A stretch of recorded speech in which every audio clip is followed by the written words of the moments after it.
This video is going to go into a little bit more detail about how the daily modules work for this course. But I just want to remind you that this course is going to be taught using Southeast Missouri State University's learning management system known as Moodle.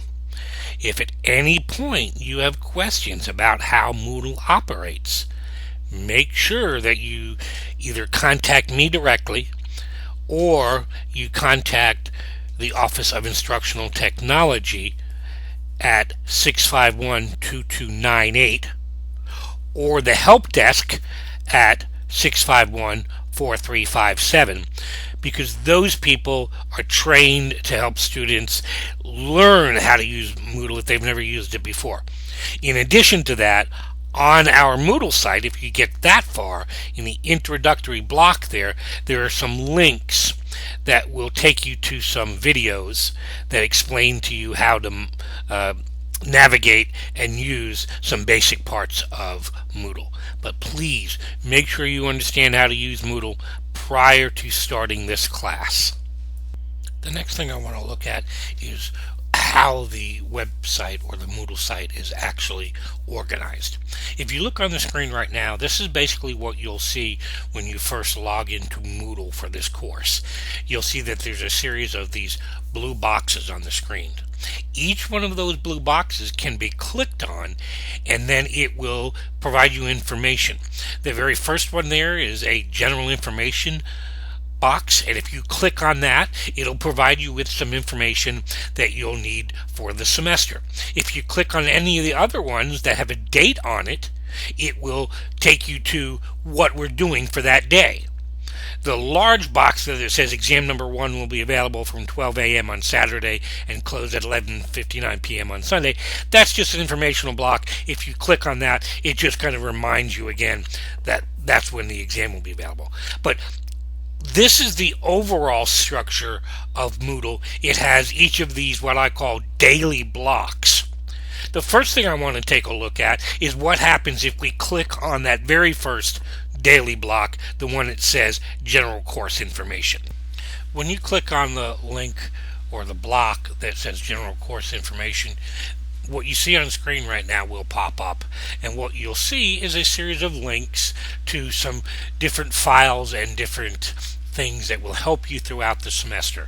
This link or this general information block will always be static. I'll very rarely add new information to this, but during the semester, if you've got questions about things, this is where you need to come back to. And let me just run through some of the things that you find in this general course information block. The first thing you'll see that we talked about before is the links to the Moodle videos to teach you how to use Moodle a little bit. Then you'll have a link to the undergraduate bulletin, which will lay out some university policies for you and tell you about what you need to complete your degree and those types of things, just some general information. Then the next thing is a series of what I call related links. If you are working on an assignment this semester and you just don't know where to start, my suggestion is you come back and click on the related links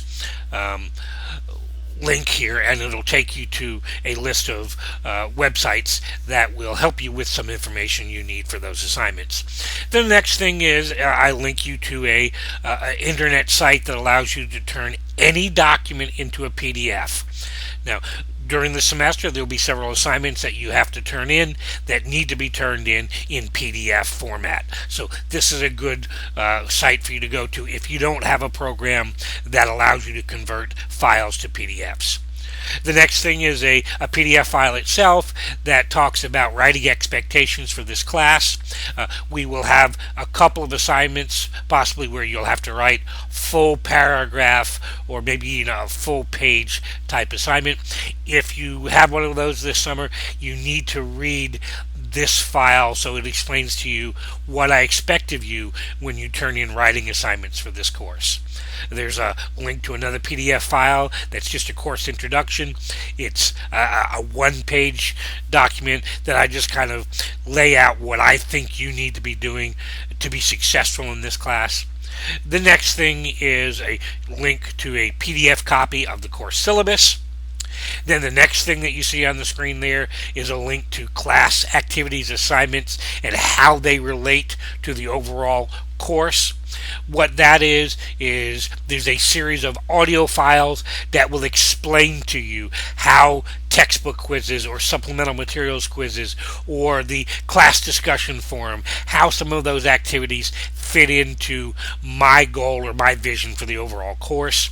And then the last thing on that screen is a chapter by chapter list of learning objectives. It'll tell you by reading chapter 1, completing the activities for chapter 1, these are the things I expect you to be able to do.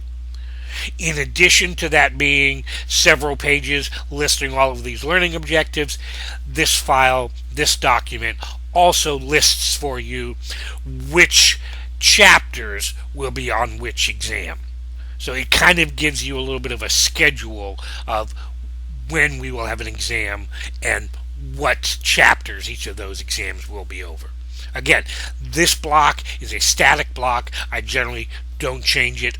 And the information in here is just that. It's primarily information for you to allow you to be successful throughout the semester.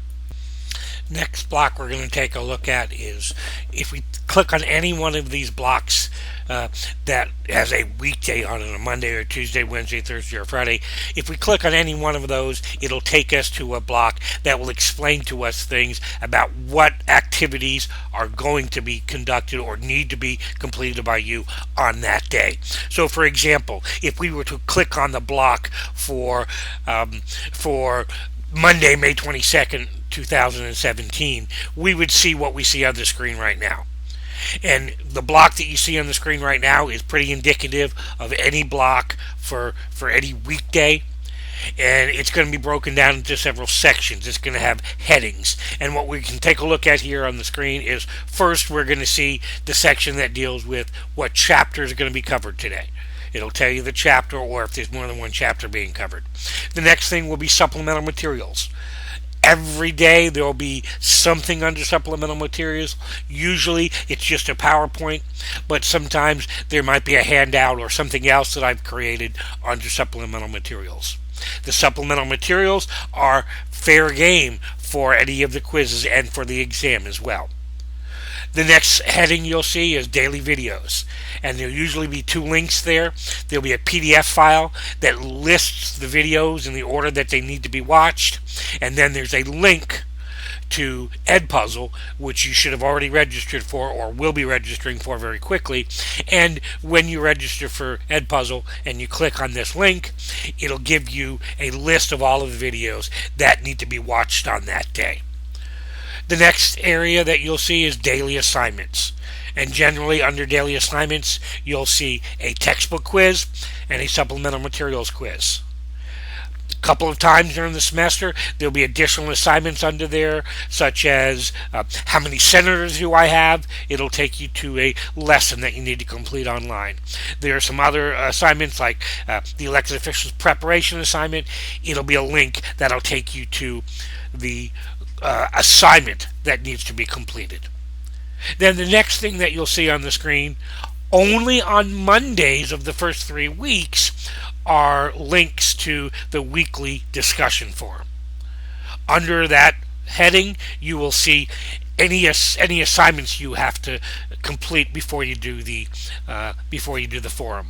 Like sometimes there'll be a video you have to watch, or maybe there'll be a short article you need to read. And then right underneath that will be a link to the actual class discussion forum that you have to complete. Now, remember, with the class discussion forums, these links will show up only on Monday's daily blocks. But the way the daily discussion or weekly discussion forums work is you start it on Monday, it has to be done by 11:59 p.m. the following Sunday.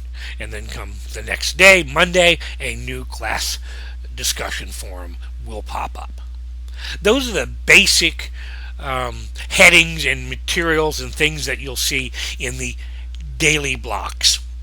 One last thing that I want to drive home here about these daily blocks is that any assignments that show up on this, with the exception of the weekly discussion forums. Any assignments, any videos that show up in one of these daily blocks will become available at 12 a.m. that morning, and anything that's on there will have to be completed by 11:59 p.m. the day that it's posted. So we see on the screen right now, Monday, May 22nd, there's a chapter 1, I believe, textbook quiz. Then what you have to do is you have to complete that textbook quiz that's online there by 11:59 p.m. on Monday night, May 22nd. So make sure you understand that the assignments, these new daily blocks, the information in them will be posted at 12 a.m. Monday morning and will have to be completed by 11:59 a.m. that Monday night.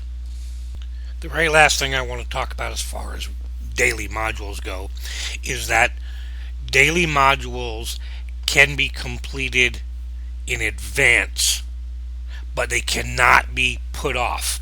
And what I mean by that is you have to complete the work that's due on Monday, for example, by 11:59 on Monday. You can't wait until Thursday or Friday of the week and go back and complete Monday, Tuesday, Wednesday, Thursday, and Friday's all assignments on that Friday.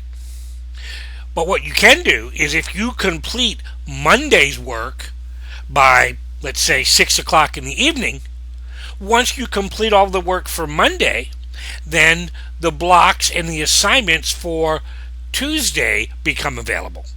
So you can work ahead in this class, but there is a limit to that, in that you can only work ahead up until Friday. So Monday morning or Monday's day, you can complete Monday, Tuesday, Wednesday, Thursday, and Friday's assignments, but you cannot take the exam over that material until starting at 12 a.m. Saturday morning. Once 12 a.m. Saturday morning comes along, then you will have until 11:59 Sunday evening, 11:59 p.m. Sunday evening, to complete the exam. The same thing happens. Let's say that at Saturday morning at 10 a.m. you complete the exam. Once you complete that exam at 10 a.m. Saturday morning, then the material for the following week will become available and you can start working on Monday's assignments. But again, then you can only work up until the next Friday. So you can work ahead up to those 5 days, but everybody has to wait until Saturday morning to start the exam. Please keep in mind, if you are the type of student that waits until the last day of the week to do all of your work for your online class, that is not possible in the way I have this class set up. You have to complete certain things by 11:59 on Monday, and then I'll have a new set of things that are due by 11:59 on Tuesday, and so on and so forth. If you have any questions about when things are due or how far ahead you can work in this course, make sure you give me a call on my cell phone as soon as you can. Good luck, and if you have any questions about the daily modules or how things are set up, do not hesitate to call me or email me. Good luck, and thank you.